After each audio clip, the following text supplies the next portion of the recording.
నమస్తే మేడం. నమస్తే సార్. నమస్తే మేడం. మా వారికి 3 months నుంచి జాబ్ పోయింది మేడం. ఓకే, మొన్నే మళ్ళీ కొత్త జాబ్ వచ్చేసింది. కంగ్రాచులేషన్స్. కంగ్రాచులేషన్స్.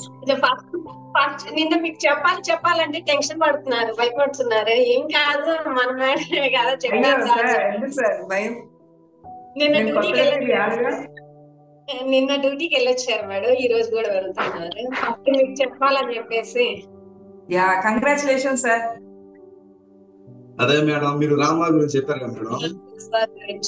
నేను మనసులో తలుచుకుంటా బుక్ మీద రాసుకుని చెల్లికి పెట్టుకొని వెళ్ళాను మేడం డ్యూటీకి. Super sir. ఎస్, కూడా మాట్లాడేసాను గురించి. Super sir. Thank you madam. Hands up madam. Thank you sir. మంచి పార్టీ వాళ్ళది మాకు. Thank you sir.